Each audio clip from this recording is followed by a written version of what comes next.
Really?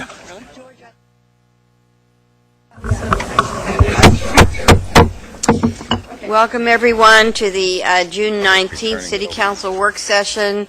Wanted to take note of Councilor Evans says he's going to be a bit late, and Councilor Zelenka is out of town. So the rest of us are here and ready to go. And just one more little thing is that yesterday I received a package of recyclable bags from Selco, thanking us all and saying there's a bag there for every employee. But I just thought perhaps we might find another way for those to be distributed that would serve the broader community. We can sure do thank that. You, Selco. We can sure do that. All right, great. All right, so the big discussion today is on South Willamette Street. And City Manager, want to start this off? Thank you, Mayor. And we do have quite a bit to cover today. It's just information today. We're not asking for any decisions at all, but of course we're always interested in your questions and feedback as we go. I'll turn over to Chris Henry, who will walk us through the street improvement side of that, and then we'll come back over to a little bit on the broader planning parallel project going on. Before Chris starts, I just want to say I know he's been leading numerous community discussions on this issue, so thank you for all your hard work on behalf of our city in that regard. Yeah. You're welcome. Mayor and Council, I'm Chris Henry, the city's transportation planning engineer. Thank you for the opportunity to share with you an update about the South Willamette Street Improvement Plan, exploring options to develop a complete street design plan for an active transportation corridor where people may safely walk, bike, take the bus, and drive in an 8-block study area of Willamette Street between 24th and 32nd Avenues. The goal of the study is to help South Willamette Street become a vibrant urban corridor accessible by bicycle, foot, car, and bus. The plan aims to support existing businesses in the commercial district's vitality, create a balanced multimodal transportation system, further city's planning efforts to identify compact growth and redevelopment opportunities, and foster a well-informed and involved community supportive of the plan. Thanks to a grant from the Oregon Department of Transportation, we've been able to retain the services of DKS Associates, a transportation engineering firm that have performed the technical analysis, along with urban design services from OTAC, and Cogito, a local public involvement firm who have been responsible for orchestrating our public involvement process.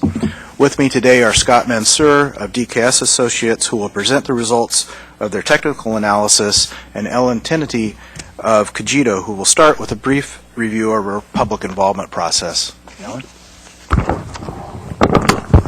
Hi.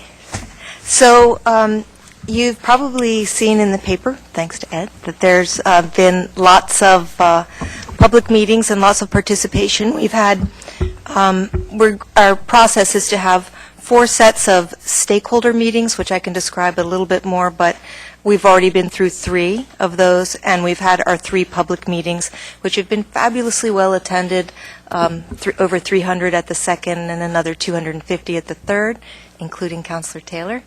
And we also have been through 3 of the 4 meetings that are part of our process with the Technical Advisory Committee, which includes EWEB and LTD, emergency services, and many other staff people.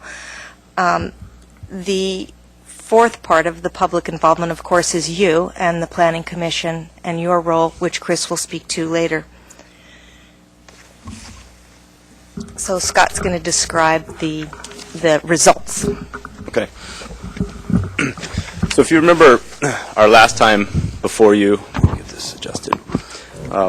We had, at that point, we were looking at the Tier 1 screening of alternatives. We had 6 alternatives, and we had gone through kind of the high-level evaluation, and we were able to screen and reduce that to 3 alternatives. So right now, we're at what we call the Tier 2 screening level. A lot more detailed analysis. We've got cost estimates. We have conceptual layouts to evaluate our criteria for evaluating each of these different alternatives. So some of the things that we've heard to date, just to summarize, fix the drainage. When there's a lot of water on the street, that's a fix that is needed in any of the alternatives. Also to improve the sidewalk environment, better bicycle access, and that's to businesses, but also connectivity through the corridor. as well as minimizing negative impacts to businesses. We've heard that is a theme we've heard, as well as make it safer, make the corridor safer for all different users.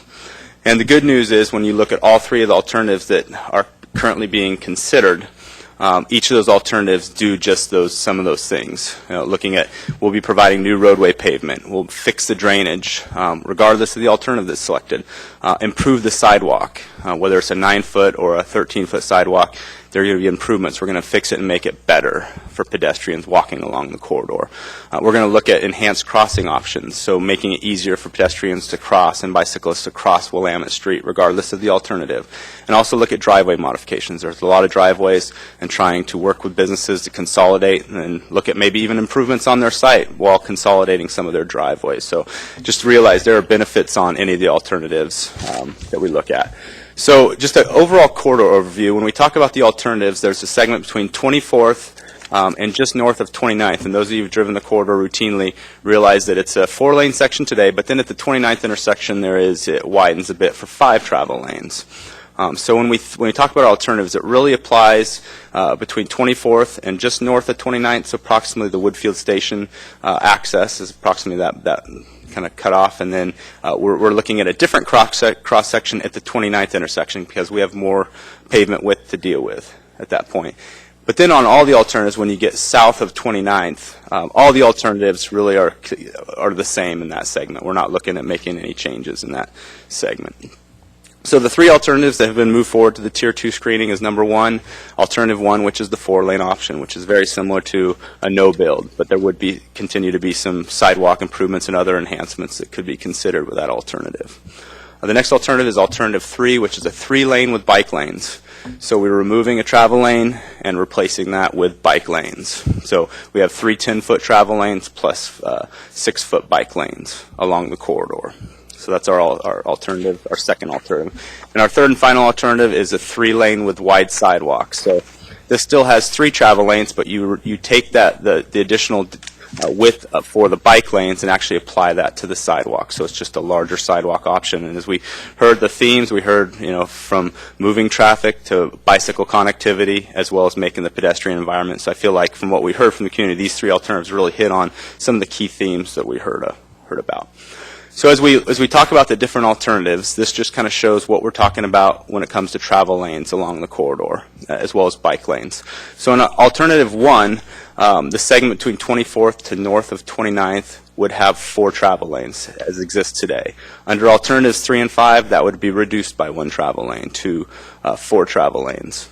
To 3 travel lanes. Then at the 29th intersection, it's 5 travel lanes. It would continue to be so under Alternative 1. Under Alternatives 3 and 5, you would have 4 travel lanes. And I'll show you a little bit more with a schematic of what we're talking about there. And then Alternative 3 would also add bike lanes from 24th to connect to the existing bike lanes south of 29th Avenue. So that's kind of an overview of what it means for motor vehicle lanes as well as the bicycle lanes that would be added under those 3 alternatives. So now the exciting... Till the end to get questions Yes. answered? Yes. Yeah, I think the plan is to try and get through the presentation and then open it up to questions. So transportation analysis, here's the results of our finding. So the estimated date for this project, for the overlay project, would be 2018. So we did a short-term traffic analysis. So our analysis is based on approximately 5 years of growth from the LCOG model. Just to note, really the operations from a traffic standpoint are going to be very similar for Alternatives 3 and 5. There's 3 travel lanes in both. The only addition would be the bike lanes. All intersections, so just a summary of, under Alternative 1, all the intersections would operate at level service D, which is the city's standard. When you look at Alternatives 3 and 5, again, all the intersections would operate at level service D, with the exception of the 29th intersection. As we reduce the lane to provide the bike lanes at the 29th intersection, the delay would slightly increase, but it would drop to level service E at that intersection. The rest of the intersections would meet the city's standard.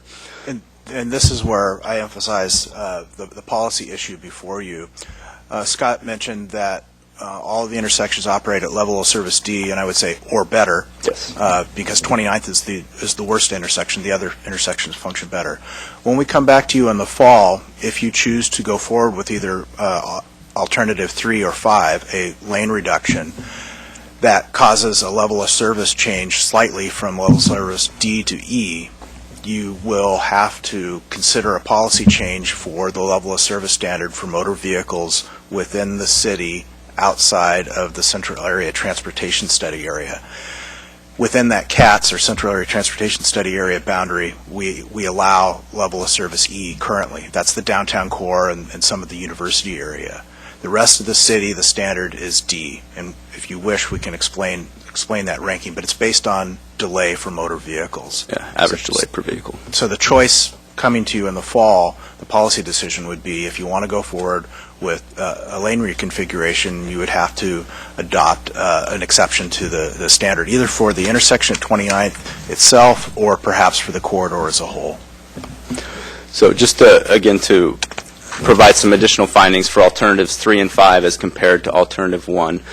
Basically, if you were a commuter that was driving through the corridor today, and you're driving from 24th to 32nd in a car, you're going to add, if the city was to implement alternatives 3 or 5, it's going to add about 30 seconds in the peak hour on average. Now, if you get behind an LTD bus, you could have an extra 2 minutes of delay.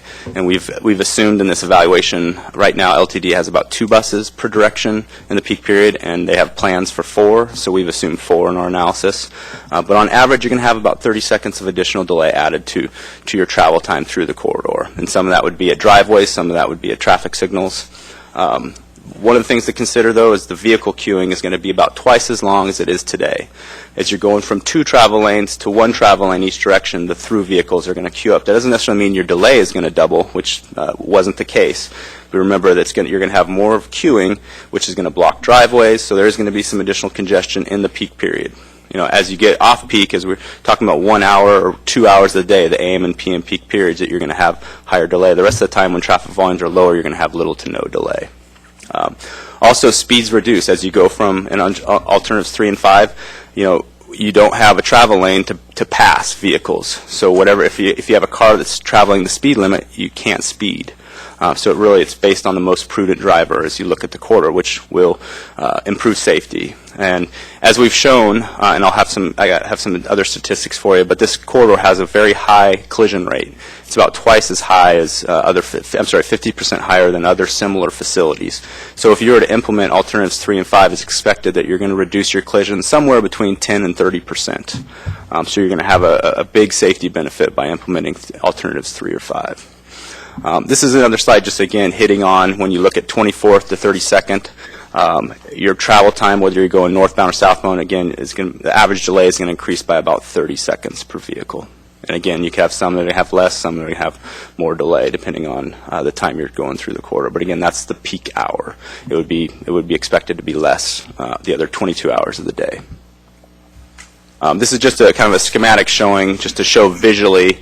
You can see under 2 travel lanes, the typical queuing at a traffic signal under a stop conditions.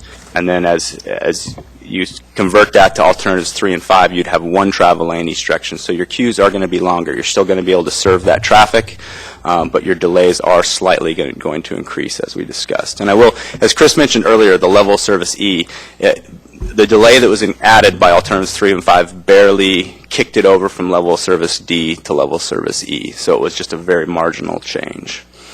Safety. So right now, the way corridor safety is evaluated, it's per million vehicle entering miles. Per million vehicle miles traveled. So that way you're comparing apples to apples based on traffic volume. And right now the corridor is operating at about 5.2 collisions per million vehicle miles traveled. It's a mouthful. But when we compare that to for similar classifications, similar volume, typically they operate about 2.9. So again, you're quite a bit higher than that average, and that's, from an engineering level, you really want to get that down to average or below. And that's one of the things alternatives 3, one of the positives to really look at alternatives 3 and 5 is to make this corridor safer. Also, let's see, based on that rate, there were 74 collisions between 2008 and 2010. 45% of those were property damage, meaning there was no injury in the crashes. 55% had an injury, so there was some type of medical care needed at those crashes. So as you look at reducing those, you're going to be reducing both property damage and injury collisions along the corridor. 42% of the crashes that happened at alleys, so in driveways. So as we talk about another safety component that will be looked at any of the alternatives would be the potential to reduce the number of driveways along the corridor. So that's something that will be considered in any of the alternatives to, again, make this corridor safer. Just quickly to wrap up, other design refinements that we're considering is, again, the sidewalk environment. Regardless of the alternative, we're looking at many different options, whether it be landscaping or other amenities to make the sidewalk environment just a more pleasant experience along the corridor. Other things that we're looking at is, as I talked about earlier, pedestrian and bike options, and we've got some other crossing enhancements along the corridor. So we've got some great ideas at 24th to make better bicycle connectivity under any of the alternatives. Also looking at a new signal for pedestrian bikes and motor vehicles at Woodfield Station. That's some additional analysis that we're doing to see if it's safe and makes sense and would be a benefit to the corridor, as well as a new bicycle pedestrian crossing considered at 29th Place, where the existing bicycle lanes end. So there's some other crossing alternatives that we're looking at under each of the alternatives. So really those are the kind of the further refinements that we're looking at as we move forward to kind of fine-tune these alternatives. Cost estimates, and this is the final slide to discuss. Alternative one, the cost estimate is about $4.1 million. That would be to implement that alternative. $2.1 million of that would be part of the city's bond repaving project. So really to go and implement each of these different alternatives, there's that difference in what would be if you just went out and constructed the paving and drainage improvements versus the overall alternative. Alternative 3 is just slightly more at $4.2 million. The only difference in cost between alternatives 1 and 2 is a little bit more for traffic signal modifications with the left turn lanes and traffic signal heads. So that's really the main difference, a little bit of cost difference. Alternative 5 has a price tag of $4.8 million, which is mainly added for the larger sidewalks and the added cost with that. Also, there's been an estimate from eWeb, a preliminary high-level estimate of $2.6 million to underground the utilities. And with that, that has not been included in each of those estimates at this time, but that's the amount that's been given to us. And with that, we can open it up. Actually, I'm sorry. Yeah, as far as next steps, we, DKS and city staff will be reviewing case studies from around the nation to help inform you in the fall about what the experience has been with other lane reconfigurations. We have some origin and destination study data that we'll be reviewing. We were able to conduct some additional studies that we haven't had time yet to present that information. We'll be considering coordination of a traffic signal at the Woodfield Station driveway access on Willamette Street with the 29th Avenue signal. We'll continue to review the potential for including roundabouts as an intersection control instead of traffic signals at some key intersections in the corridor. And we'll take a closer look at accesses in the corridor that might need to be modified in order to implement some of the alternatives. Also through that time, as we develop a draft plan, we'll meet with our technical advisory committee again, citizen stakeholder groups, and then finally the Planning Commission and you as the City Council later in the fall to make a decision. And now we'd like to entertain questions. Thank you very much.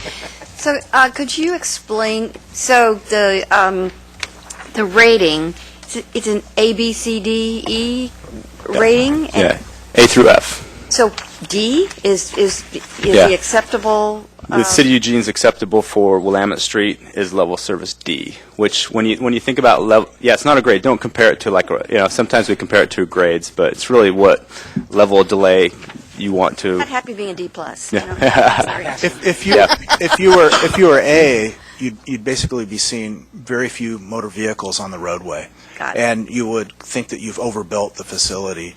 D is this balance between the amount of space that we dedicate to automobiles in our communities and a tolerance for congestion. And we have decided as a community, through policy guidance, that we're going to accept that level of service D citywide and even more congestion E in the downtown core, primarily because there's very limited opportunity to add capacity to the system downtown. So just so you understand, level service D equates to an average delay per vehicle. So you take all the vehicles in the peak hour and you average their delay, and it's an average delay of 35 to 55 seconds of delay. And once you hit that 55 seconds delay, then it goes to level service E. And the 29th Avenue intersection analysis showed that average delay increased 1 second past that threshold. Okay. And depending on what assumptions you make here, and we're making a projection into the future, we're right on that edge, but still there's a policy decision.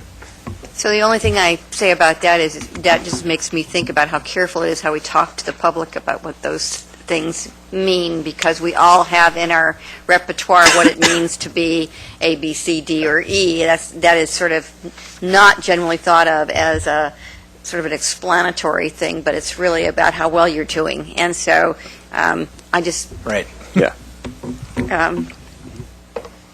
caution you about that. And I guess only other comment I would make, I know we're trying to make it, you got bike access in here and making it safer for everybody. But when I think about, I just want to be sure we're thinking about the flow of all forms of transportation, not just that it's available, but how each of them, we look at how cars flow, but I guess I would be sensitive to how bikes flow if they're going to be on there, and how that works into the overall traffic flow too. And I don't know if I'm explaining that correctly, but I think we kind of want to create access for everything, but we may not be thinking about the flow of everything, because they all are part of what's moving through that and using that as a way of transportation. Okay, Mike, you're up.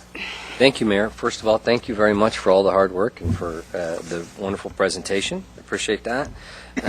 The slide 4 or 5 here lists what we've heard, and I assume that's from all the stakeholder groups, and that's from all the community folks that you've met with, and from what I understand, there's been a good deal of that, so Yes. you've heard a lot of things, yes? Yes. Okay. I have to say I'm kind of shocked that what I don't see here anywhere is the issue of congestion or capacity. So, Scott, could you respond to what that slide represents of the slice of the things we've heard? And so I guess what we've heard, these are some of the things that we can fix and apply to all the alternatives. So we've heard other things that would apply maybe just to one of the alternative or others, but I think really the focus of this slide is to say, here's some of the key things that we've heard, and by the way, we can fix those in any of these alternatives. But there were other things we did here through the process. I would be very interested in knowing, before we choose an alternative of how to rebuild, what the community actually wants. And from my perspective, and from that particular part of town, if congestion or capacity were a significant issue in their thinking about how they'd like to see this rebuilt, I'd certainly like that to be a much higher criteria that we're considering when we're looking at options. So I don't know how to have that represented appropriately in the materials as a percentage of what the residents in the area were concerned about. But I would really like to see that. So I just want to say, as part of public involvement, getting you that kind of data would require a scientific survey, Counselor, because I can only tell you about the 300 people's opinion who came to a meeting, which may or not be representative Right. of the larger community in South Eugene. Well, and the stakeholder groups are set up in a more balanced way. Mm-hmm. So I could tell you of the businesses we've spoken to, of this, so I could give a more nuanced view from the stakeholder conversations, which are more constructed. Let me balanced. kind of adjust what I was saying a little bit, and I appreciate that, Ellen. That what I'm looking at in this slide leaves me with the impression that these are the issues of concern to the input that you heard from the community that we as council should be focusing on when we're deciding which alternative to choose from. And what I'm saying is, I think there may be some other important criteria that we could use some information about before we do that. We certainly have heard concern about congestion in the corridor. There's a perception that the corridor is congested, and for certain times of the day, it is. It fits within our accepted level of service standard for signalized intersections.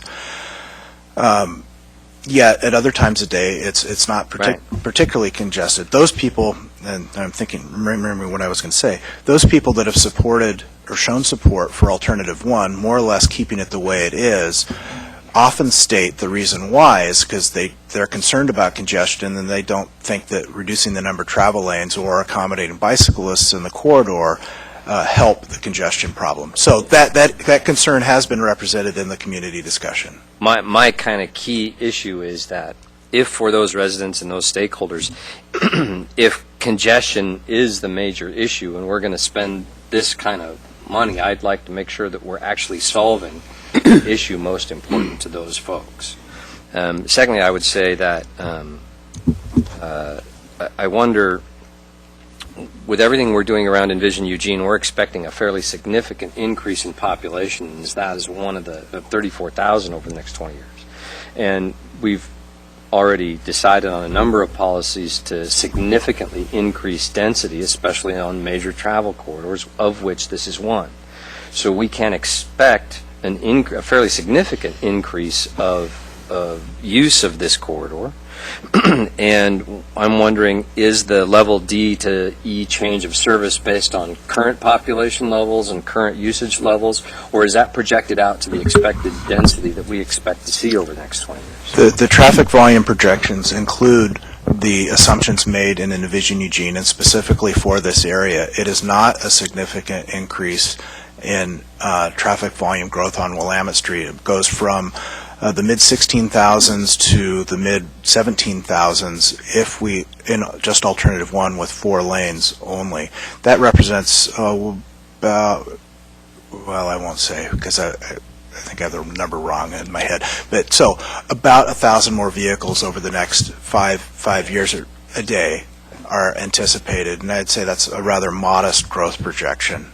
And later you'll hear a presentation about the land use study, and you can ask them about how many additional dwellings are anticipated there, and because I don't know. I have to say that with what we've talked about with regard to major transportation corridor densification and going from 32% to 45% multifamily housing along such routes, I would find it shocking if we were only going to see that level of increase. I would think it would be significantly more. I mean, it just kind of occurs to me. I'm certainly not the expert.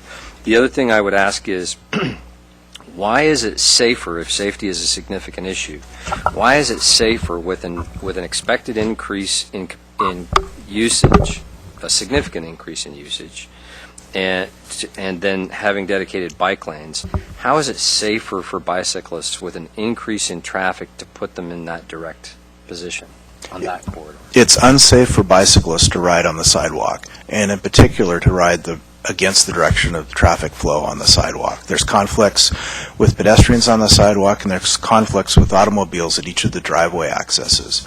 Providing on-street bicycle lanes provides dedicated space for bicyclists to operate safely in the direction of the travel flow, separate them from pedestrians on the sidewalk. It also, that space provides a buffer for the pedestrians on the sidewalk from the automobile traffic on the street. And that is why you see an improvement in safety of 10 to 30%. And that's for crashes in the corridor. For cyclists, it's similar, that adding the presence of bike lanes improves safety for cyclists up to 30%. Betty, you're up. I haven't put me in the next round, please, Mayor. You have me in there? Yeah, just so you know, I've got Betty, then George Poling, then George Brown, then Claire, and then Chris. Thank you. I feel really pretty well informed on this, having been well briefed by staff before the public meetings even started, and attending the public meetings and hearing from many people in person and by email. But I have just a few questions. Are you going to renumber, since we have 3 left, what you're talking about, 1, 3, and 5? No, 1, 3, and 5 are the alternatives. We discussed changing them 1, 2, and 3, but we also didn't want to confuse the public, like we were moving forward alternative 2 that they didn't like. Okay, it. So you that was, confused me when you, but okay. Yeah. Got it. I thought 3 is what I'm hearing a lot of people want, but not the 3 not the third one you put up. Okay. I am, and are you still considering roundabouts? I've heard a lot of objection to that. Yes, we are. We haven't concluded whether or not we think that they would be an appropriate treatment at intersections. We have concerns about the capacity of a single-lane roundabout at 24th and 27th Avenue, and the potential footprint or right-of-way impact that those might require. Okay. I'm a little concerned about bikes as buffers, but I can imagine being on a bicycle and thinking, I'm protecting Yeah. those pedestrians so that they won't get hit. Yeah. Yeah. Yeah, bikes aren't really a buffer. It's the 6 about- feet that just makes it more comfortable to walk on the sidewalk instead of having a truck that has a mirror hanging over the I know, the but when you sidewalk. talk So, about- yeah. The word is Buffer, sort of yeah. disturbing. And then the one thing I don't quite see how it will work is the center turn lane. If suppose I'm turning left into, I'm going south, I'm turning left into Capella, suppose.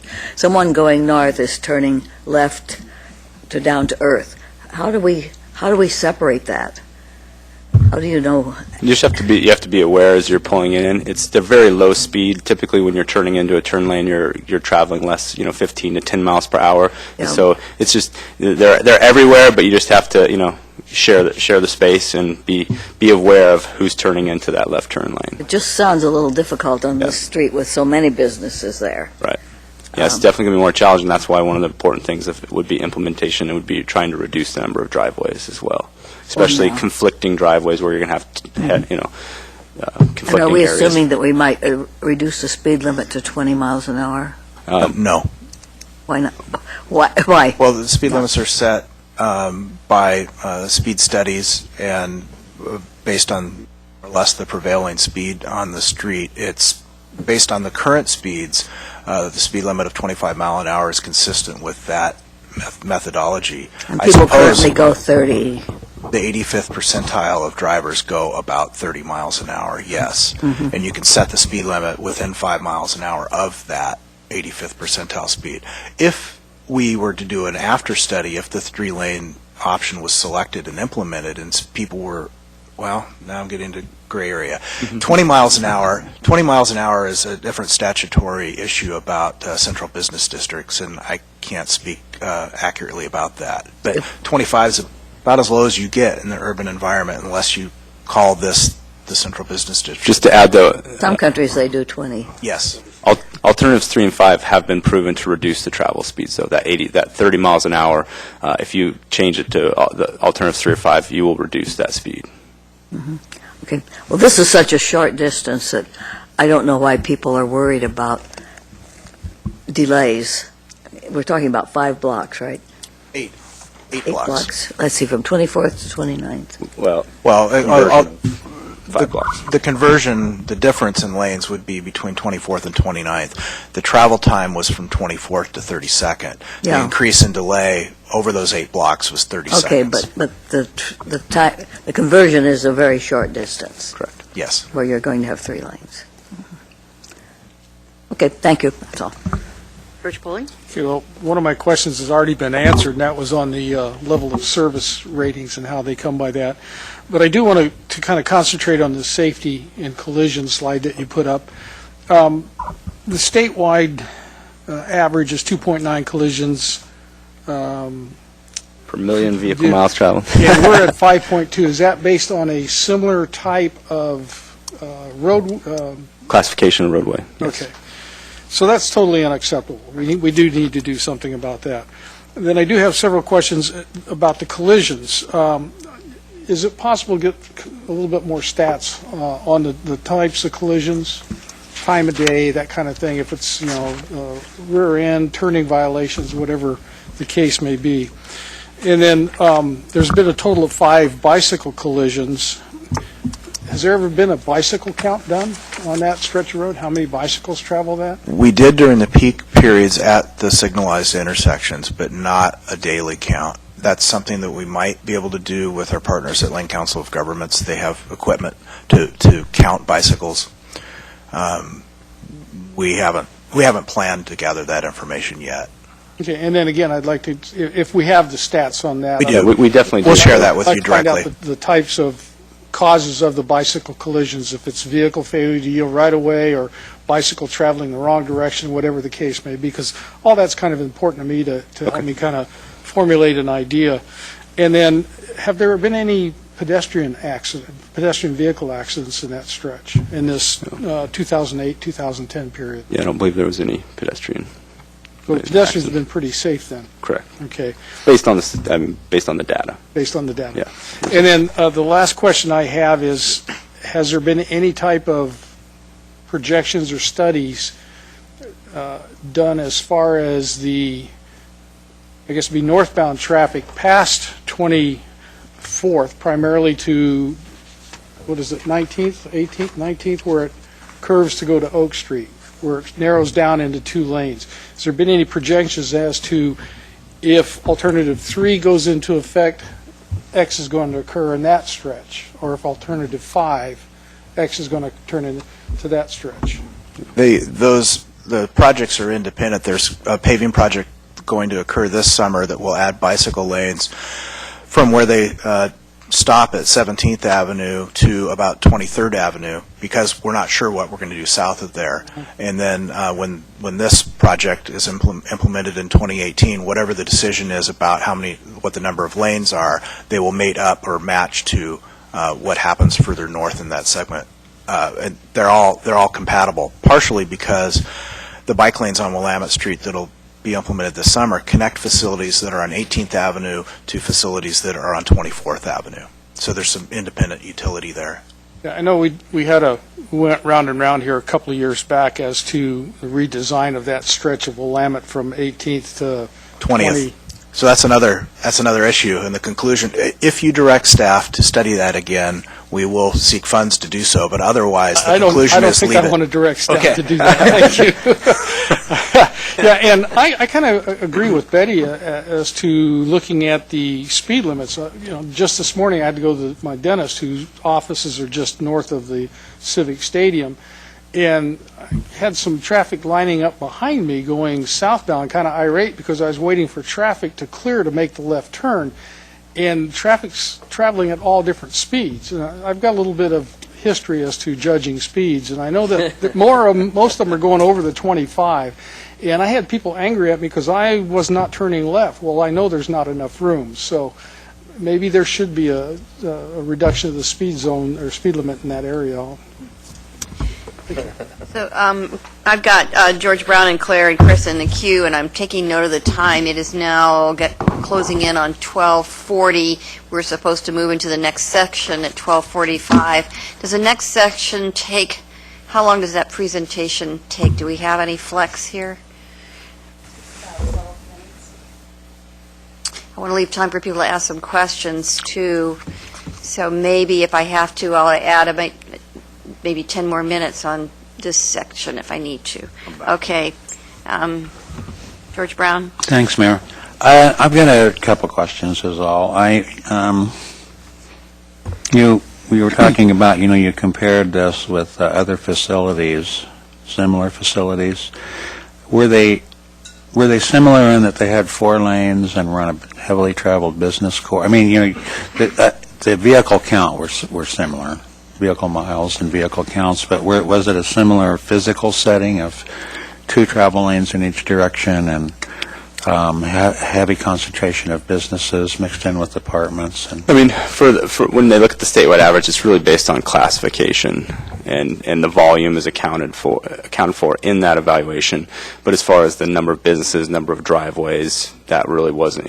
It's really an average of all the different types of facilities. So you never looked at, say, like Union Avenue in Portland or something like that, or The information comes from the Oregon Department of Transportation, and it's that average of all the urban arterials statewide that Scott's referring to. So we're not looking at case studies of other specific streets that are similar. That's something that we hope to bring back to you about, to compare other experiences nationwide with lane reconfigurations that might get to some of the questions you're asking. Yeah, I've been looking at some of these things. People have been sending us stuff, and I'm trying to get caught up on some of these other studies and other cities. They weren't necessarily even a 4-lane configuration. The number configurations were the same? number of travel lanes were I see. were similar. Okay, thanks. Well, one thing I haven't seen on any of the maps is, where are the bus stops, and are they going to be? Will there be a bay to pull into, or will there be a pull-out? Will there be, because I see a potential conflict that could possibly cascade. If there's no pullout and the bus just stops by the curb like they do now, then they're blocking the bike lane. Now the bikes have to go around them, and the bikes, if they're impatient, otherwise they just stop and wait. I have a feeling some people will pull out into the if it's 3 or 5 alternative, into the travel lane. There'll be conflicts with the vehicles that are there, and maybe force vehicles into other vehicles to avoid an accident into the left turn lane, and I just see it kind of perhaps cascading into a bad situation that way. On the project website, there's an existing conditions technical memorandum that should include the location of the transit stops where they are today. Lane Transit District evaluated the corridor and looked for opportunities where bus pullouts could be constructed or implemented. They found no opportunities where it wouldn't have a significant impact on the adjacent business. Yeah. We've talked with our traffic enforcement unit in the Eugene Police Department about the legality of people moving around a bus that stopped for boarding and deboarding passengers.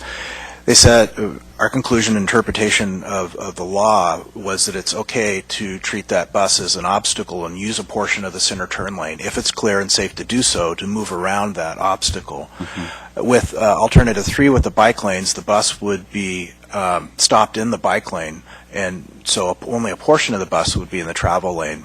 An alternative 5, the bus would be wholly in the travel lane and create perhaps additional difficulty in moving around the bus. Yeah.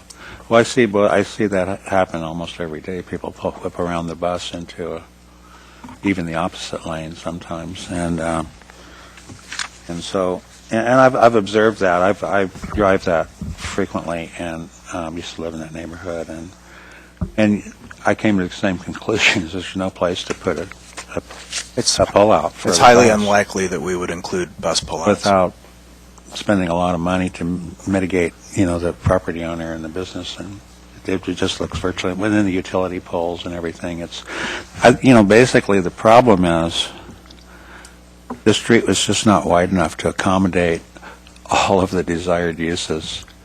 100% efficiency. It's just simply not wide enough. And that's part of the discussion that we'll hear about with the land use work, is taking a longer-term view of how might that right-of-way be improved or expanded through special setbacks. But I'll leave that to Trish. Okay, thank you. Thanks. Okay, Claire. Thank you, Mayor. Thank you. Thanks for this good presentation and the good public outreach that's been going on. It's been great to see the participation of hundreds of folks. That can give us confidence that we're looking at 3 viable alternatives in terms of the impact on folks who are using that or living in that area. So I just had a couple of questions. You gave us this million vehicle miles traveled calculation for what it is and what it should be, or better, an improvement. And then you said alternatives 3 and 5 would expect to reduce crashes by 10 to 30%. Would it be possible to project what that new MVMT would be under those scenarios? Yeah, that'd be a very easy calculation. Okay, so if you could provide that to us, that would be great, so we'd have that good comparison. And then you mentioned the utility relocation as another possible piece of this. That would definitely improve the sidewalks, but it would also cost quite a bit of money, though it was significantly less than what I had been expecting to see. So it makes it a little more potential if we could identify funding for that. It certainly would improve the view shed of the street as well. I've traveled to Victoria, British Columbia, where all their utilities are underground, and it really just is a much more pleasing atmosphere in terms of how it looks. I did have a question about the policy decision and this question of the D versus E scenario. So that's based on projections that if we're talking about a 1 second going over the line on projections, trying to project, 5 years into the future, and we're going to make a policy decision now, I'm just kind of talking out loud, that seems, I'm not sure about that. Could we wait to make the policy change decision when we're closer to the actual time of implementing that new policy? I don't know if that's possible, but just thinking about that. And then lastly, I'm wondering if there's a way that you might be able to share with us some of the reasons that really floated to the top for why folks who were part of this participation process identified these three particular alternatives as their preference, so we have some context for why these rose to the top, or perhaps why other ones did not. That might be helpful as well. Thank you. Chris? Thank you. Great discussion. Great issues. In fact, some of my colleagues have brought up some very interesting points. For me, I always approach these as a matter of what's the payoff. You always have to say what's the payoff and who and for whom. And I think, in one respect, what we're trying to do is create the maximum payoff for the most number of different groups. I mean, if you talked about bicyclists right now, between 24th and Willamette, there really is no bicycle option there. So this would be a major payoff for them. For pedestrians, it would also be a significant payoff. So the trade-off then becomes, what does that then do to the traffic there in order to create payoffs for others? And for me, that always boils down to an issue of what is the traffic flow. For me, it's flow. Because in the real world sense, if I can get from point A to point B in a reasonable amount of time, I don't care if it's 1 lane, 2 lane, or 8 lane. If the flow works, then that's fine. And so what do you do to the flow with these different options is what's most interesting to me. And if you can create a turn lane which can enhance flow, then that's a desirable outcome. Because right now, the way it is, it's 4 lanes, but at many parts of the day, it's actually 2 lanes and 2 turn lanes. Because if I'm going down Willamette and the guy in front of me wants to turn, I'm in a turn lane now until that person turns. And if the traffic's coming this way, this is like George's story, you're there for a long time waiting for them to turn. If you can relieve that, then that improves flow. So that's the counterintuitive part. You actually reduce the lanes, but you increase the flow. But this gets back to the point about congestion. Are you doing something that in some way creates more congestion which impedes flow, at least during some parts of the day? I don't know the answer to that yet. That's still part of, I think, what needs to be explored. So I'm considering if I'm 3rd in line or 10th in line also doesn't matter to me as long as I get through the light. That's really the issue for me. And so if the queue backs up a ways, my biggest concern will be, will my flow be impeded? And when you say 30-second increase in flow time for the entire corridor, I go, well, that's not so bad. But if I'm sitting at a light for 2 lights, that's congestion. That's not a good thing. I realize we have to work within the easement that's there. That's your biggest challenge from the very beginning is you've got to figure out an option that doesn't increase the easement because that would be enormously controversial at this point. So in terms of evaluating the different trade-offs versus payoffs, for me the flow becomes the key issue. What doesn't impede the flow as you try to enhance the payoff for other groups without creating other countermanding problems? So for me, the option that has the best options for flow is the one that has the greatest support from me. So if I let anybody have a second round, I have to let everybody who wants to have a second round. So my compromise here, because I saw 2 people who have something they want to say, is I'm going to offer you a flash round. Wait. I'll wait. You want to wait? Because I can give you each a minute, and we could fit that in. I can do it in less than that. All right. Okay. So I'm going to offer it to everybody then, a minute, if you Okay. want it. Okay. Why isn't it wiser and safer, more importantly, to build a dedicated bicycle throughway, or however you would like to call it, on Oak? That is in the plans. The Eugene Pedestrian and Bicycle Master Plan identified alternative routes. In addition to bike lanes on Willamette Street itself, it identified parallel bicycle boulevards that would be developed as separate projects with any of the alternatives under consideration here. So that is in the works. It hasn't been developed as a project yet, but they are separate projects that have been identified. So what you're suggesting is that we shouldn't choose either or because both are going to be built? Or Correct. if this option is chosen? Correct. There's different types of users. The bike lanes on Willamette Street respond to the needs of cyclists accessing businesses on Willamette Street itself. Or you need a question? No, I'm good. George? Chris? Good. Betty? George? It won't even take that long. On page 12, I'm looking at the cost estimates, and it says, just pick any of them. Alternative one, $2.1 million is from the road bonds.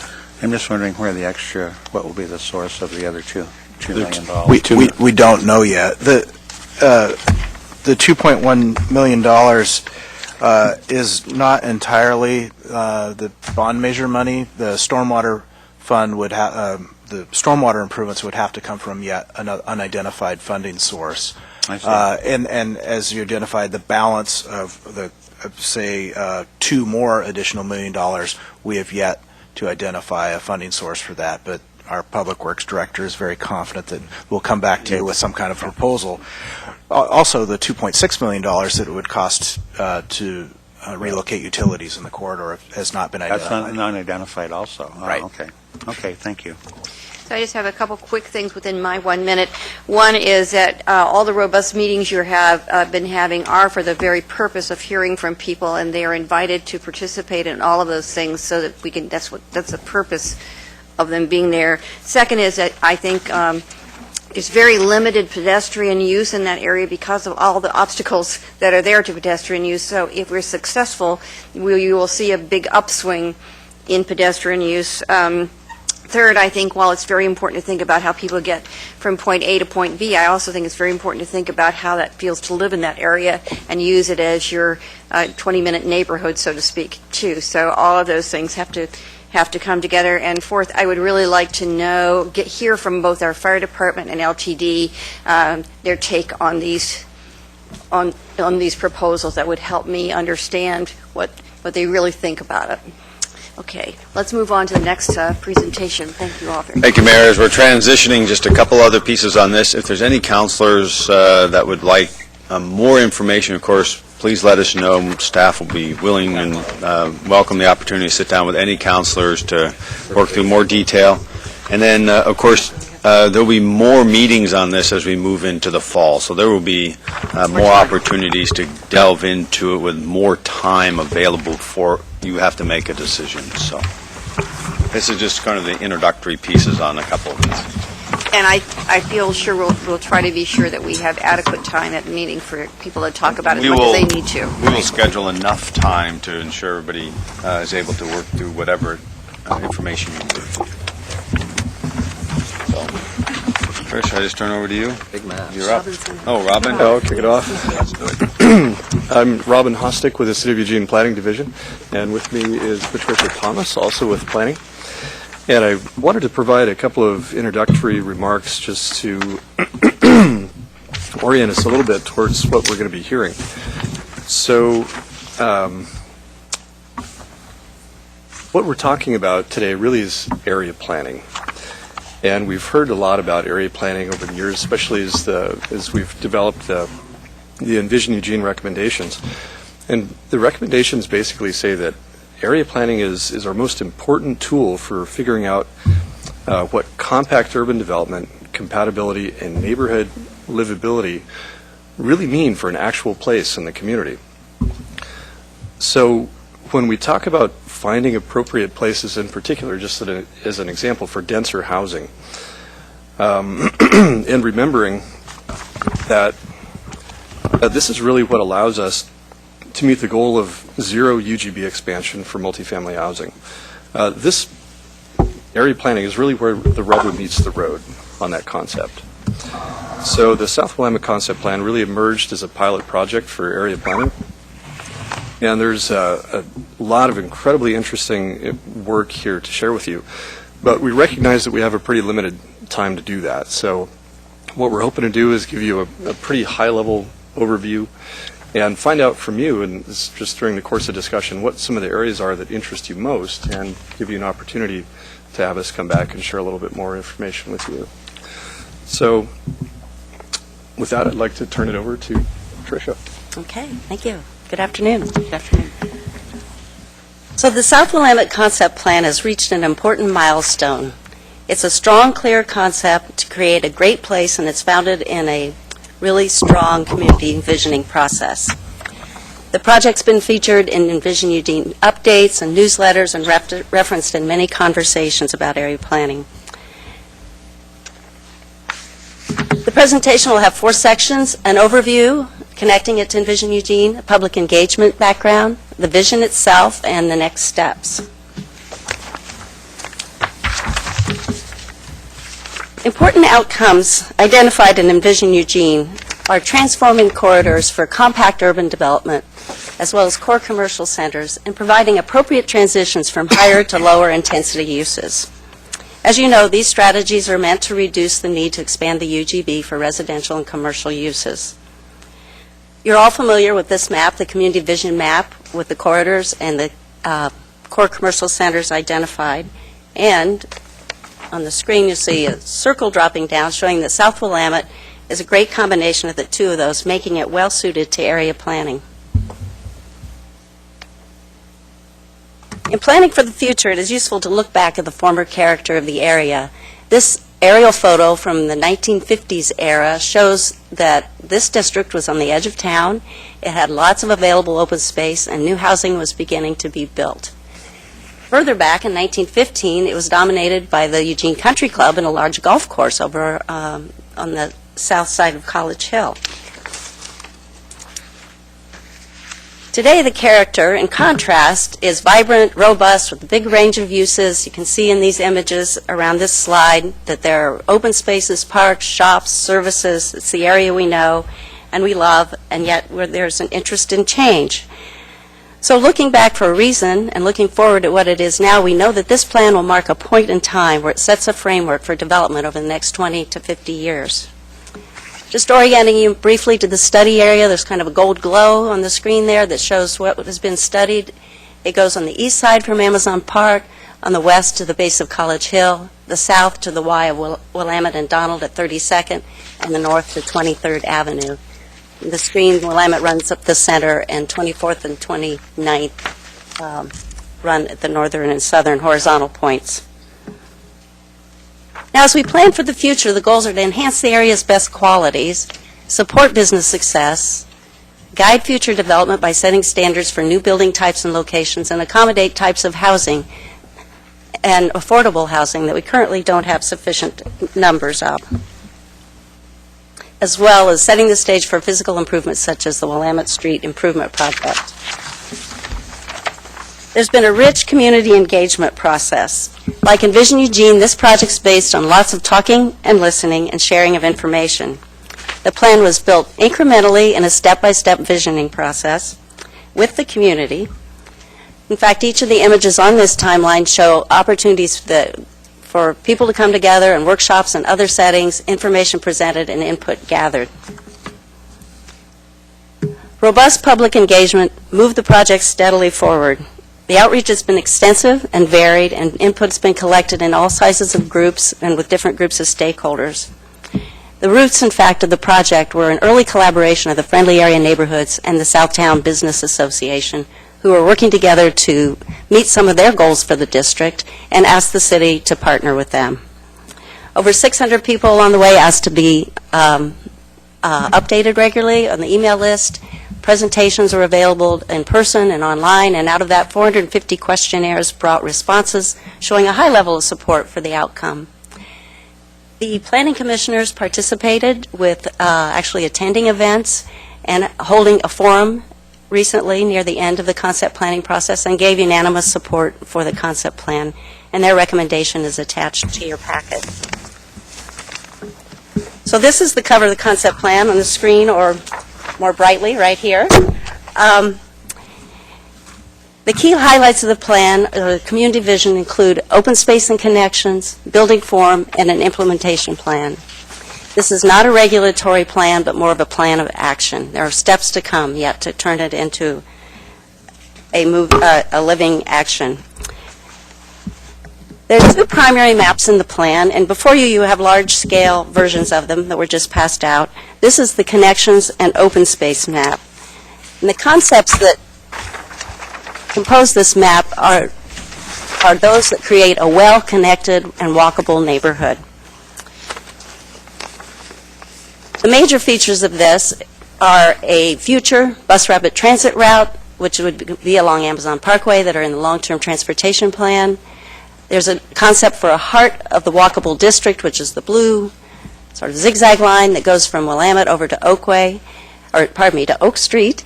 That'd be a long walkable district. And pedestrian connections that you can see in blue dashed lines and green stars for public and semi-public open spaces. So part of the concept plan is a vision for an enhanced Willamette Street, and this is a good time to talk about how the long-term vision for the street and the current project that you just discussed fit together. The concept plan provides the context and a foundation for the street improvement plan. And the two projects have been well connected with a public engagement process. Many of the same people have been involved in both and providing feedback. The concept of the public realm really helps us understand how these two fit together. The dashed line around this cross-section through a street indicates the area we call the public realm. And the public realm is really the place that we all share, with streets, spaces of buildings, and the parks and open spaces that connect them. The illustration really is an example of what the street, Willamette Street, might look like in the very distant future as buildings become taller and closer to, located more closely to the street. So looking at this a bit more closely, in between the dashed lines to be determined by the South Willamette Street Improvement Project is the area between the faces of the curb. Another area called what we're calling the street side realm includes the area from the face of the buildings out just beyond the curbs, and that's where all the action is in terms of a walkable, vibrant district. However, what is really interesting is that what happens in the street and what happens in that district are very closely connected, and as they begin to integrate, which is what we will be focusing on in the coming months, it'll begin to help form a better view of what the long-term potential is.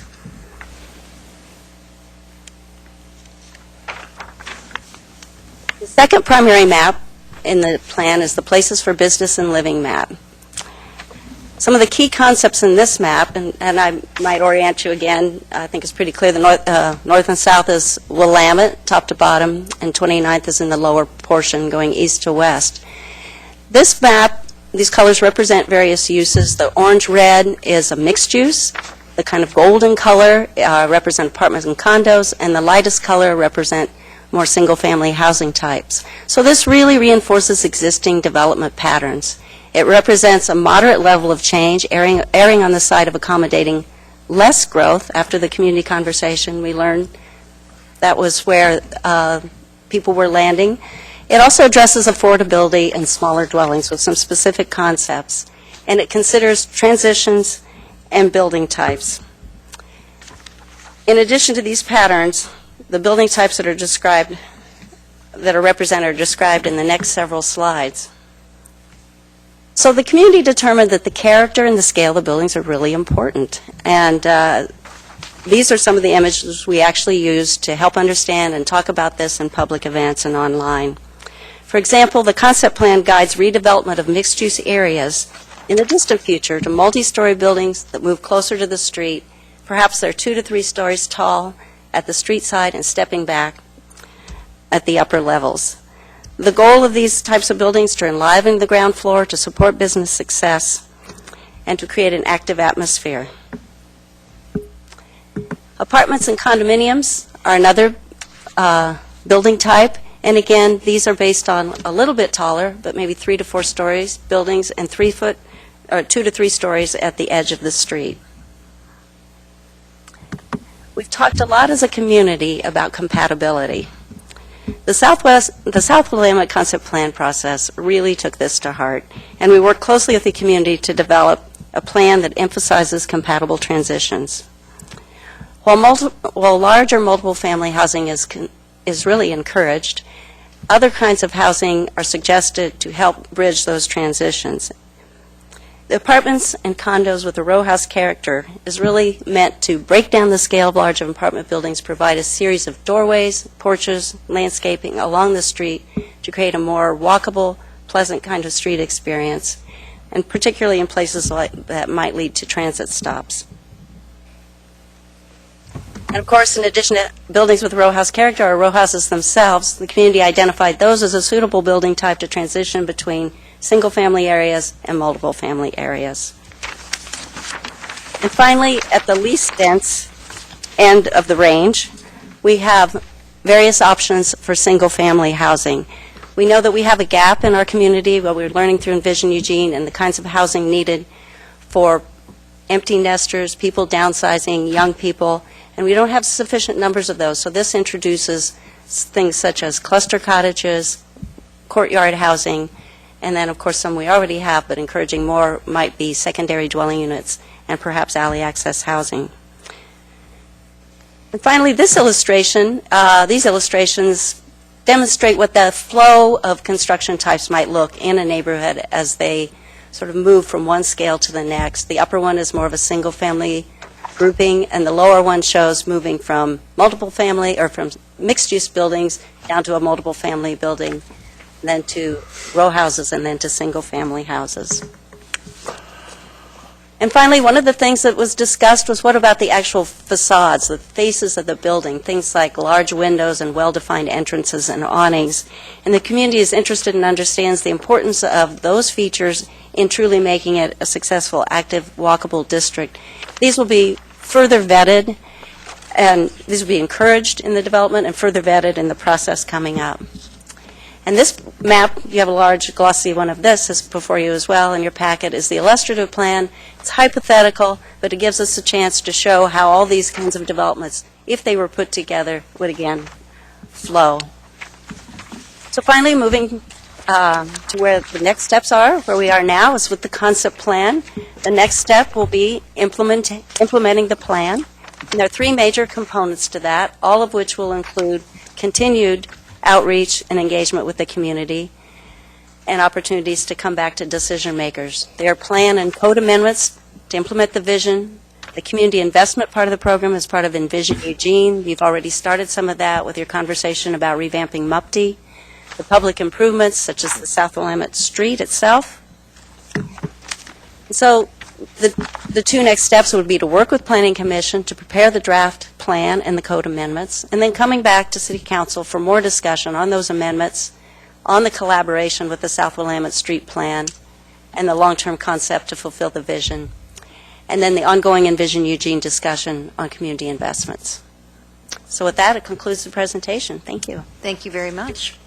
All right, Mike, you're up. Thank you, Mayor. Appreciate the presentation. Very well done. Thank you. As I look at this large-scale map that shows the property uses, the places for business and living, I see the red mixed-use particular properties that are kind of designated there, and I'm assuming that mixed use is both commercial and living spaces as well? Right, would be retail, office, and living are the options allowed in that. Okay. I see about 30 properties, more or less, on here that are designated as multifamily or, apartments and condos. I see about 25 that are mixed use, and then a number of others that look more single-family related. As a change from what is currently there right now to this reality, how many additional living units are we talking about? Yeah, I'll field that one. Well, this is an analysis actually that's, from a technical standpoint, it's really difficult to do because you could talk about maximum capacity, but then you'd have to make assumptions about how many of these buildings in the mixed-use area are going to be used for offices or retail versus housing. So there's a lot of complexity in that. If I could interrupt you just for a second, we're making a lot of our assumptions in Envision Eugene around the ideas that we're going to create much greater density and that these will be used in these planned purposes. And if I heard you right, you said you erred on the conservative side and scaled down the level of density that might otherwise have been originally planned in this area. Did I catch that right? I may clarify that one a bit. In the public conversation, there are two factors to this.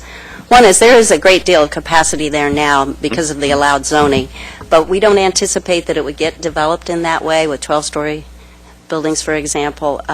We think this proposal would actually cause more development to occur. Yeah, I think. And one of the things, if I could jump in again, one of the things that I really want to see us do is, as we do all the work that we've done for several years now around Envision Eugene, one of my great fears is creating what many call phantom inventory. In other words, creating wonderful plans that don't actually get realized in the real world for one reason or another. So this looks fantastic. I like the idea. I like the work. But I'm wondering about both how much of it is actually going to happen, and I'm wondering about the impacts once it does and how far through we've thought this out. Because, for example, my question around how many additional living units would be created in this scenario fully built, it seems like it would be a good number. It would be in the hundreds, I would think. I mean, just as a rough guess. Yeah, I was just starting to kind of answer that. Let me get through that. So when we talk about capacity for the area, we're really talking about meeting our needs over the next 20 years, right? So we're talking about, as far as this is concerned, the single biggest factor in capacity is really going to be how much we invest in making it happen. Because we have to realize this area is already developed, right? So we're talking about redevelopment here. And the key to redevelopment, we can't make that happen just by changing the code. This is a factor of economics. There's all kinds of things that drive that. So the question is, how much do we want to invest in the change? Really is what it boils down to. Invest by means of what? Well, there's three ways that the concept plan can be implemented. And when you look at the implementation plan at the end, which I'd encourage you to take a close look at, there, first of all, are some code changes and some regulatory changes that we could make to help ensure that what does get built matches the community's vision of what it should be. So that's kind of the regulatory standpoint. There are a couple of things that we can do in terms of regulations that could potentially make certain kinds of development easier, for example, through a form-based code. And also, parking is another great example of something that really influences the density and the capacity of an area, much more so necessarily than just a vision would. The other piece would be investments. So when we talk about community investments, we're talking about things like MUPD or any other tools that we can come up with that look at closing the financial feasibility gap for redevelopment projects in the area. So the study that we did with the TRG about a year ago basically said, there's not going to be a whole lot of redevelopment happening without some kind of investment or some kind of action on our part to make it happen. So that's the second piece. The third piece is public improvements. So things like what we were just hearing about with the street concept renovations, making a more pleasant public environment. There's other things like some parks and plazas and open space that could really help improve that, and then some other connections and fixes and that sort of thing. And what all these do is work to help improve the desirability of the area. That increases the achievable rents and pricing, which translates into making projects more feasible, redevelopment projects more feasible. So it's not any one single thing, but a combination of all of these. And the extent to which the concept is realized has everything to do with the extent to which we kind of can do these kinds of things. So it's all about action, just like Envision Eugene is all about action. I do want to answer the question maybe more directly in one way. So when we look at the roughly 1,600 multifamily units that we don't expect to be taken care of through the market that we've talked about before, this is kind of what we're trying to achieve through interventions of some kind in the community.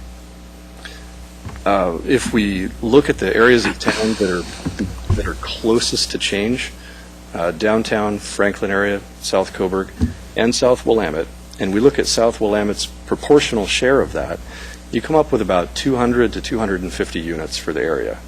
So maybe that's a long way of saying that would be a target for the number of units we would hope to achieve in this area over the next 20 years. Okay. So of all of these properties listed, and this as a full-out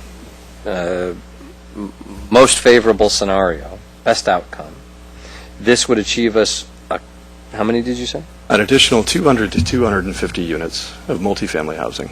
With all of this space? Correct. That seems like a low number to me. That's why I'm asking it that way. It seems like with all of these multi-use properties and all of the apartments and condos here to achieve an additional 200 and 250? Yeah, that's in addition to the baseline, but again, with the baseline, we're talking about redevelopment, so it has to make sense to change what's there, which in most cases is functioning pretty well, into a higher development type. Sorry if am I getting at your question? Kind of. I'm trying to draw this back around as well to our previous conversation and say, for example, if you've got, 2 or 3 people living in any particular housing unit, then what you're talking about is an additional, whatever the number, whether it's 6, 7, 800 people. And so that's where I look at this, and it seems to me, because I'm looking at just colored pieces, colored squares or colored shapes, that would be a good number larger than the number you're telling me. It could be. It's hard. It's really, we can't predict exactly how many are going to happen here. The idea of prorating that need to various areas of town is just a way of setting a target. It could be that the market said some changes happen here, that there's street improvements happening, and that there's a real focus on that. And it could be that more of that redevelopment occurs here and less occurs somewhere else. But it's difficult to predict what the market will do. Thank you. Sure. Okay, George Poling? Thanks for the presentation. And again, like the last topic, excellent job on the public outreach on this. I'm particularly interested in Attachment C, which came from the Planning Commission. And in reading through that, I agree 100% with the points that they made. And, I don't want to have to put out a motion that directs staff to follow those, but I think that's a very solid roadmap to follow. And the first one is, I think, very important, and that is coordinate the timing and development of the South Willamette Special Area Plan with the South Willamette Street Improvement Plan and Transportation, because it makes no sense to go in and do one and then come back and do the other and tear up the first one to make it all fit. And then on number 5, when they're talking about as incentives are defined and developed to implement the South Willamette Concept Plan, the incentive should be available citywide. Now, my only question is, does that mean in other area concept plans, or is that for the council to decide? But, we've been talking about Envision Eugene and the transportation corridors, and we as the council have been working on the MUPTI regulations, which I think is a very, very valuable tool that we do in fact need. And I think we're making pretty good headway on coming up with a workable revision of the MUPTI regulations that I think will assist in not only this particular project, but in the Envision Eugene overall development. I just hope that we don't get so broken down in the minutia of the MUPTI changes that we miss the opportunity to get something solid in place that we can use when this development starts.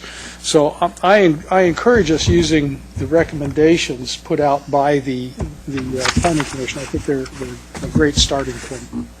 George Brown? Thank you, Mayor. Thank you for the presentation. I sent in a list of questions regarding the costs of all of this exercise. Did you receive those? I received those and understand a response was provided outside this process. Okay. Thank you. Well, the first one was,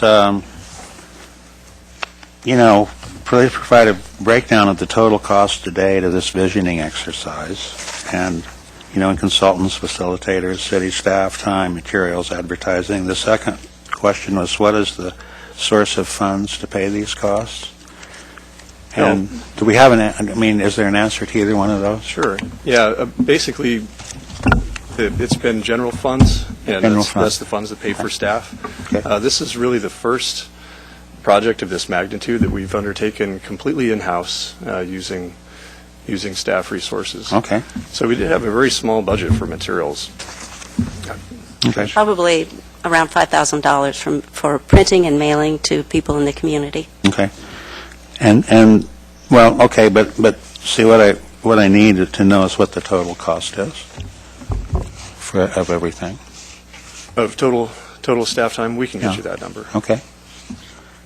I asked this question prior to the Budget Committee meetings on April 30th, and kind of would like to have an answer, before too many more months pass. And then also, the third one was, how much is budgeted to bring the whole project to completion? So, it sure would be great if I could get some answers to those. I'd really appreciate that. I see on page 176 of the AIS, the next steps, code amendments, I'm quoting, will likely include a special area plan.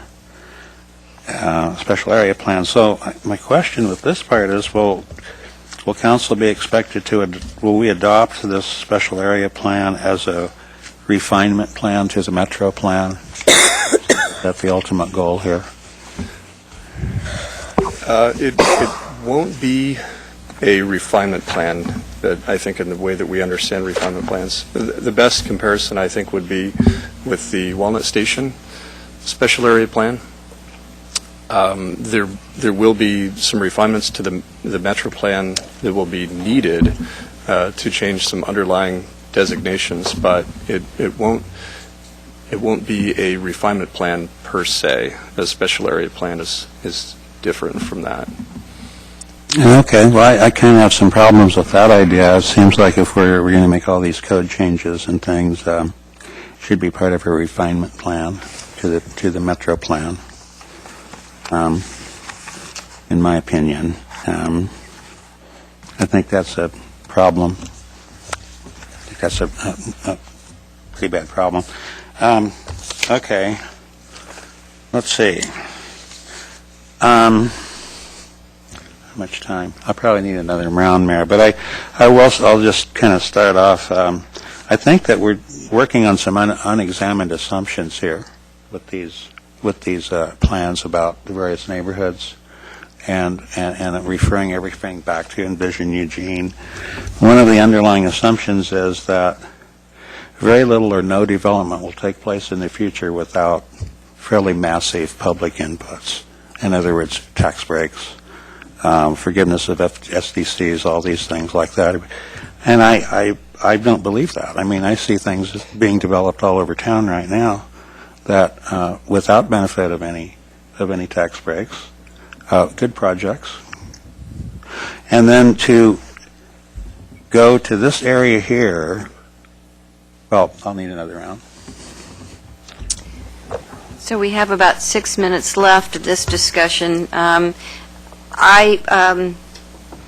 makes me think about is how we as a body need to, as we move through things, to reaffirm our commitment to the direction that we're going, because it seems like we give staff direction that we're going in this direction, and then when they head off in that direction to work on something, then we have a meeting and we challenge or ask questions that are sort of challenge of why are we doing that, and they're doing it because we gave direction to go in that direction.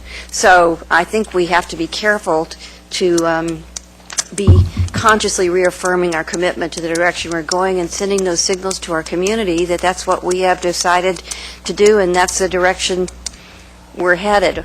And if it changes, then it changes, but staff can only operate on the assumptions that we've given them. So that's just my thinking about this. I'm listening. It's sort of like the MUPTI discussion that we're having. If we're going to use tools to try to help things happen in certain parts of our community, we have a discussion going about how much of those we'll use and how often we'll use them and when we'll use them or if we'll use them, but that will certainly have an effect on everything that we do. So I'm just kind of calling on all of you to think about how we do our best to show where we're headed and sort of reaffirm where we're headed so that the community can really understand what it is we're aiming to do. In this case, you got a portion of the community that's spent an incredible amount of time working on telling you what they think they would best like to accomplish in their area, and then there's some suggestions for what might be some of the best ways to try to get there. So that's the pathway that we've spent a fair amount of time on to try to find out how to, and then there's even the effort to bring the street discussion together with the whole sort of community discussion of that area and how to make those things work together. So that's, and we've got a lot of places in the community that we have been talking about we're going to be doing that. So we have to kind of figure out, is this where we're going, and then commit ourselves to that, because certainly we're the ones that give the cues for the direction that community sees us going or not going. So just my thinking on that. George, another round? Yes, please. Yep. I'm looking at attachment C, the memo from the Eugene Planning Commission, and I'm looking at number 3. Identify the approximate costs of providing infrastructure as well as the cost of the city financial incentives that will be required to support redevelopment as proposed in the South Willamette Concept Plan. So evidently the Planning Commission has internalized this idea that there has to be massive public subsidies to redevelop a perfectly well-functioning area of town. This is not an economically distressed area. It has all the things are already there that a neighborhood needs. It is a walkable neighborhood. I don't understand. I frankly don't understand why we would have these plans and show all these drawings of Willamette Street. If you look and the drawings, and if you achieve that, we might as well start a South Willamette Urban Renewal District and try to gather hundreds of millions of dollars and knock everything down and start all over again. This is what I see. This is what is implied here. The massive public investments for an area that really is doing just fine. There's all kinds of housing. There's all kinds of shops, everything you need. There is room for redevelopment, yes, but usually the individual property owners make those decisions. And from what I've seen in the area, they're doing a pretty good job at that. So I would like to know, actually, an answer to this question. Identify the approximate cost of providing infrastructure. I think it would be massive. So that, but it's the idea that no development will happen, or no significant development will happen, without massive intervention of tax breaks. I can't accept that idea. I don't think it's been proven. I think it's an unexamined assumption that keeps popping up time and time again. And I think we need to have a discussion about that as we proceed with this. And I'll just weigh in a little bit on this. What I don't think Envision Eugene says is that nothing will happen without a massive infusion of public subsidy. I think, and partly we went through some of this during the day-and-a-half retreat with the council. What the TRG has said, and what Envision Eugene says, is that the market will, in fact, accommodate a portion of the growth that we anticipate into the community. So the market will do that. There will be continuing development in a variety of parts of town. But what it also has said, based on some pretty extensive work by the TRG, that if part of our goal is to keep the urban growth boundary expansion to a minimum, which is compact urban development, particularly around commercial and multifamily use, that in order to accomplish that goal, along with protecting neighborhoods so we don't dump all the density into neighborhoods, that there is some public investment that will be needed to meet the needs that are not met by the market. And again, the market will meet a portion of those needs. It's just that it won't meet all of that need. And frankly, for us to be able to justify to the state that we don't need to expand our urban growth boundary for multifamily and commercial, we have to demonstrate that we have the ability to meet that need differently, part of which says some of it will require public investment. And then it's the ongoing conversation of what is that public investment, and where is that public investment, which are all policy conversations, some of which you're currently in. Thank you. However, that's not how I recall the AIS that I read a few weeks ago. That's in my MUPTI folder. I didn't bring it today. I'll bring it back and quote it. My recollection was very significant investments. Well, it's just assumed by, I imagine, the TRG group at Envision Eugene, but we never discussed it at council level. It specifically says significant public investments will be made or will never be able to develop residential within the present urban growth boundary. So it's a stronger in my memory than the way you just described it. So anyway, I'll look that up and I'll bring it back and quote it directly. Okay, thank you. That's about it. I still want the answers to the costs. So to wrap this up today, I was just recalling that when I was, Mike, I'm sorry, go ahead. I was just going to say, Mayor, that John actually did a great deal of saying what I was going to say to respond to both of you. But I would say this, too. There's also an issue that John didn't mention there, that's about the time quotient involved. Yes, eventually the market would get to a great deal of the things that we're planning, like these maps, but the number of years that it would take in order for the market to find it affordable to do so are much longer than the 20-year window that the state mandates that we can prove we can do it in.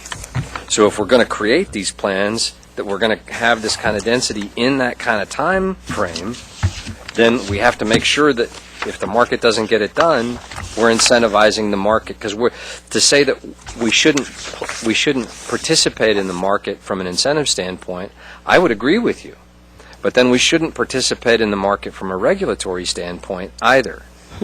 If we're going to jump in the first place and mandate that the market do things, then we have to at least make it realistic for them to take place in that market in the time frame. And I think that's what the larger picture is about. I would agree with you, frankly, that I would prefer us not have MUPTI incentives. But I would also prefer that the market were freer to be able to build the things that people would prefer in the areas they would prefer them and at the price they would prefer them, rather than what we are planning for them. And I would say, Mayor, that I agree with you about the continuity of our plans and how we need to be moving forward with a more unified voice on all of these issues going in the same direction. But there are so many times, at least from my perspective, where we set up conflicting goals that are, if not difficult, sometimes maybe even impossible to accomplish. And I credit staff for taking that and taking that and running with it and doing magnificent work. But I think it is our duty to point out where we think those are incompatible plans or incompatible desires. Certainly. And try and square it away. Certainly.